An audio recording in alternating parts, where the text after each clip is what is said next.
오늘 우리에게 주시는 하나님의 말씀은 예레미야 9장 23절에서 24절입니다.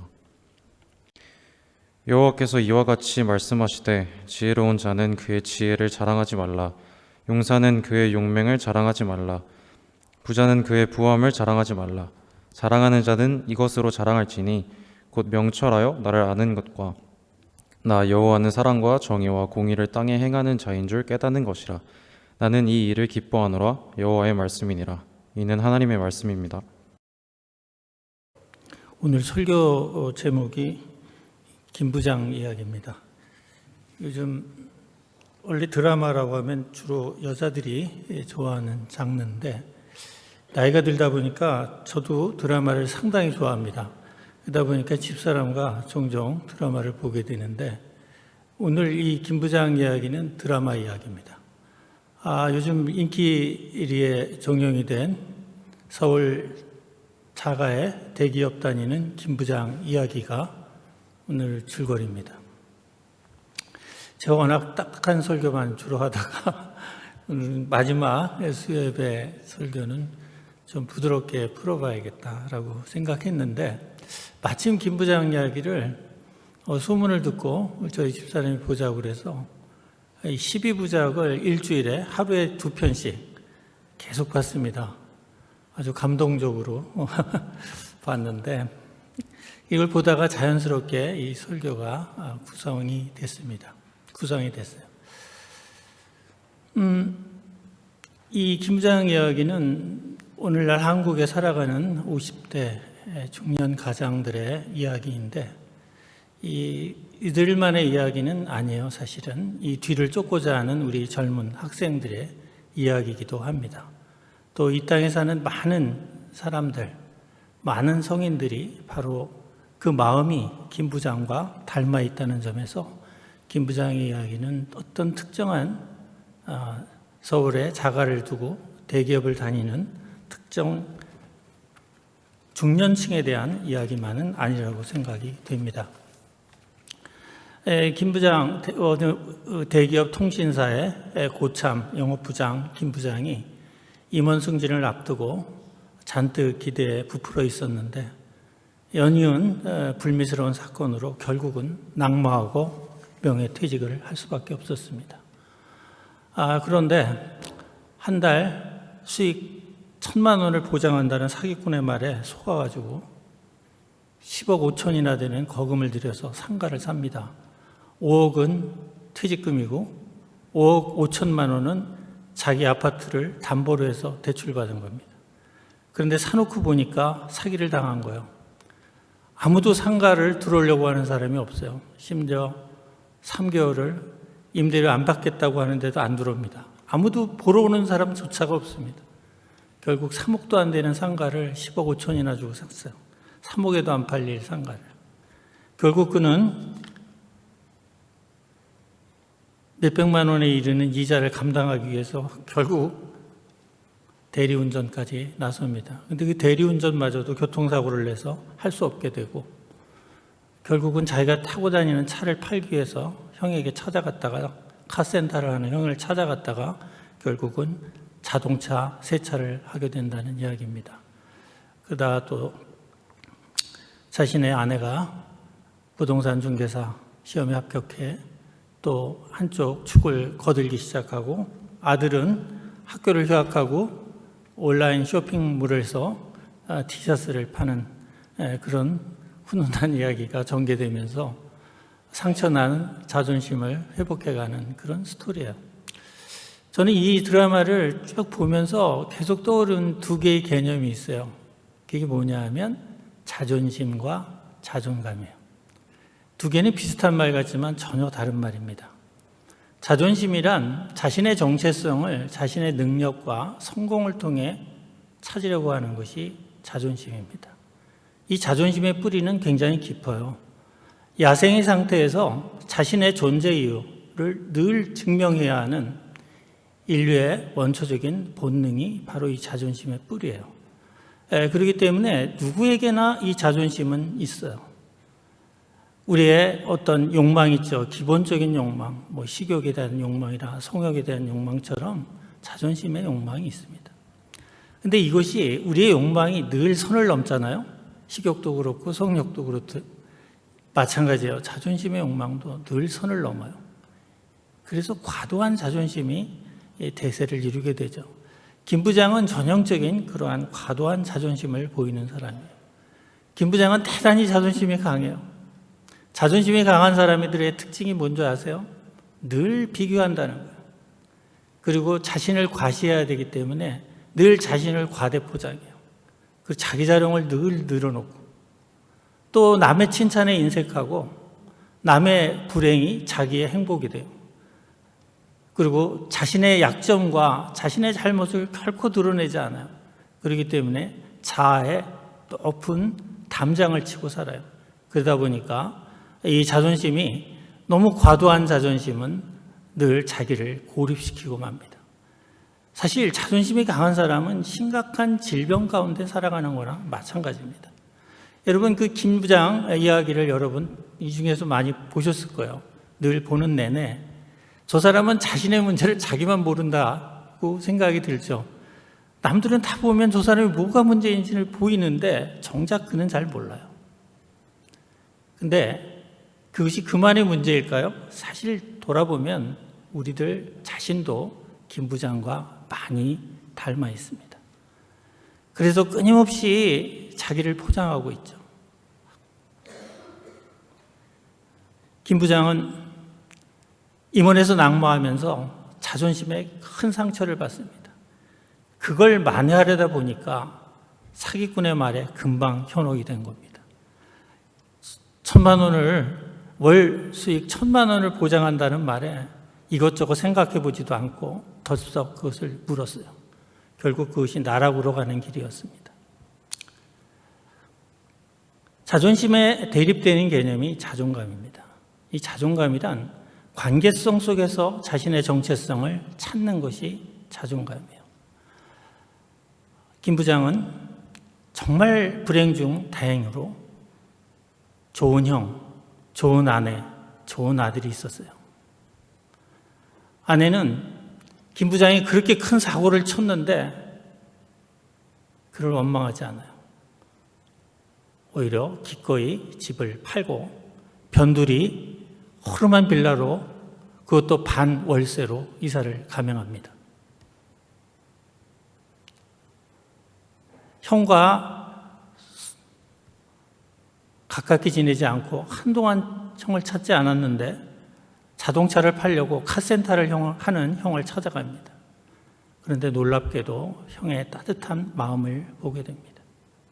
형은 아무것도 묻지 않고 동생을 도와줍니다.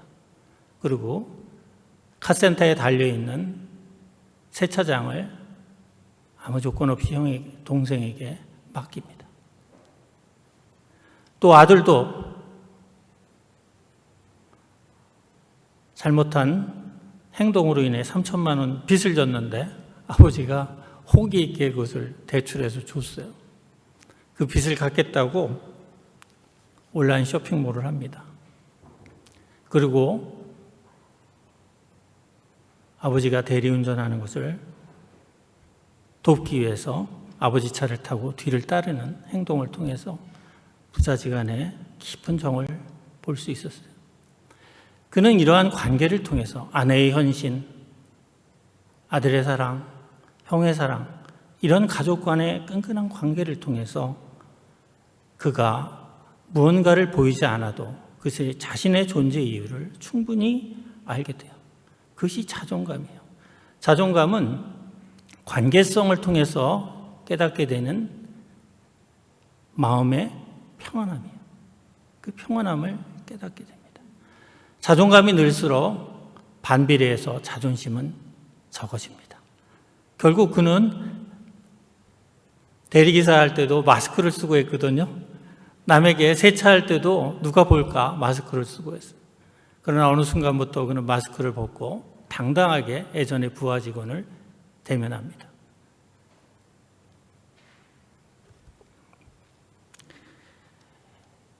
저는 그러나 김 부장에게서 한 가지 문제가 발견돼요. 뭐냐 하면 인간관계 속에서 생겨나는 자존감은 굉장히 제한적이라는 거예요.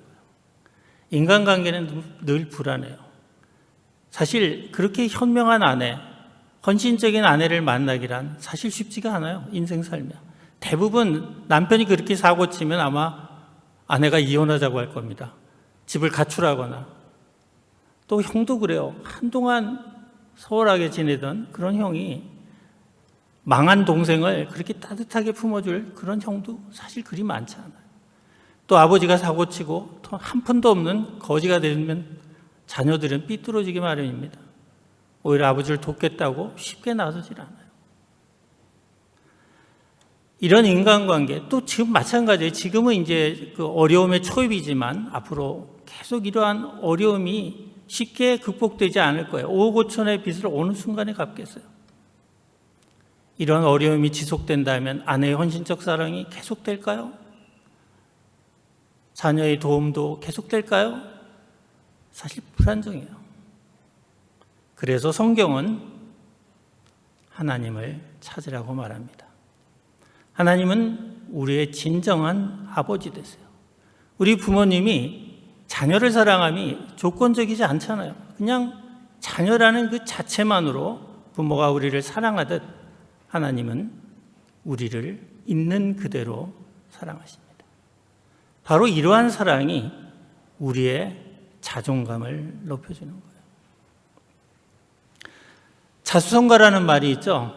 자기 손으로 일가를 이룬다는 거죠. 성공한다는 거예요. 저는 이 말을 믿지 않습니다. 자수성가란 대부분 부모의 도움이 없이 성공한 사람들이 흔히 쓰는 말인데 그들은 부모의 도움은 안 받았을지 모르지만 사실 숱한 사람의 도움을 받고 바로 그 자리에 선 거예요. 이거를 잊으면 안 돼요. 어느 누구도 혼자 정말 자신의 힘만으로 그 자리에 선 사람은 없어요. 그리고 그 사람들 한 사람 한 사람의 뒤에는 하나님이 있다는 사실을 우리가 깨달아야 합니다. 오늘 읽은 예레미야서 9장 23절에서 24절은 바로 그 깨달음을 우리에게 주시고 있는 거예요. 지혜, 용기, 부를 자랑하지 말라는 거예요. 오직 우리가 자랑할 것은 하나님을 아는 것, 즉 하나님을 만나는 거예요. 나의 진정한 하나님, 나의 진정한 아버지 되신 하나님을 만날 때 우리의 쓸데없는 과도한 자존심을 버릴 수 있고 우리의 마음속에 늘 든든한 자존감, 즉 마음의 평온함이 차고 넘치게 됩니다. 서로 김 부장의 상황에 만약에 자존감이 있었다면 그런 상황에서 섣불리 사기꾼의 말에 현혹되지 않았을 겁니다. 그리고 아내가 차근차근 우리가 아무 일이나 해가면서 생계를 이어가자는 말에도 쉽게 동의했을 겁니다. 그는 쓸데없는 자존심 때문에 일을 그르치고 가족들을 힘들게 거리로 내몰았어요. 저는 그 마지막 12작이 끝날 때 무슨 생각을 했냐면 드라마에 너무 몰입해가지고 김 부장을 위해서 기도했어요. 하나님을 믿게 해달라고. 그가 하나님을 믿지 않는다면 조만간 그의 자존감은 또 땅으로 떨어질 겁니다. 왜? 그의 아내도, 그의 아들도, 그의 형도, 주변에 있는 모든 사람들의 인내는 하나님 같지 않거든요.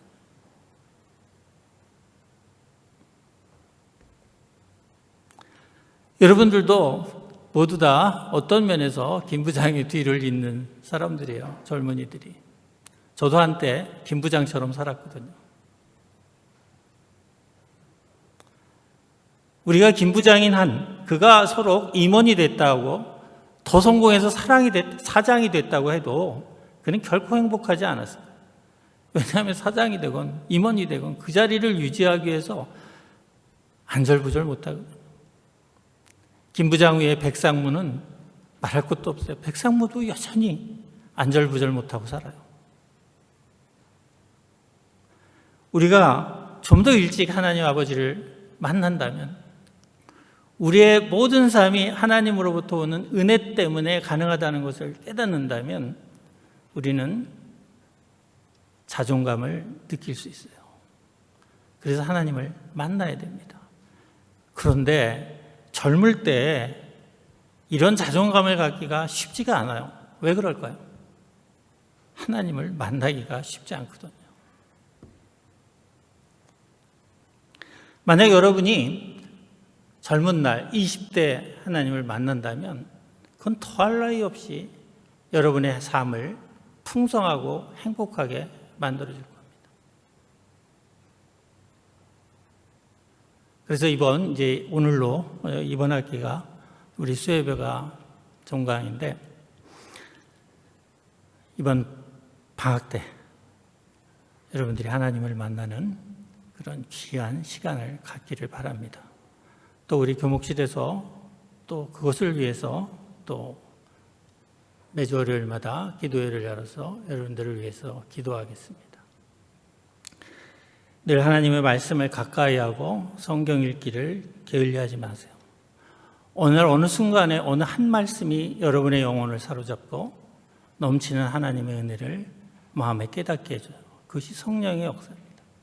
여러분이 성령의 역사를 통해 하나님을 만날 때 여러분의 인생은 어제의 나와 전혀 다른 인생의 길이 열리게 됩니다. 이런 축복이 여러분에게 있기를 기원합니다. 기도하겠습니다. 하나님 아버지 감사합니다. 오늘 모든 것이 부족한 저의 입술을 통해 하나님의 말씀을 증거하게 해주셨습니다. 이 자리에 있는 저를 포함해 모든 사람이 하나님의 은혜와 사랑을 알게 하여 주시옵고 그리하여 하나님 자녀됨 이 땅을 살아갈 수 있도록 주님 축복하여 주시옵소서. 그리하여 우리가 마음에 늘 평안함을 유지하며 살게 하여 주시옵소서. 이 모든 말씀 예수님의 이름으로 기도합니다. 아멘.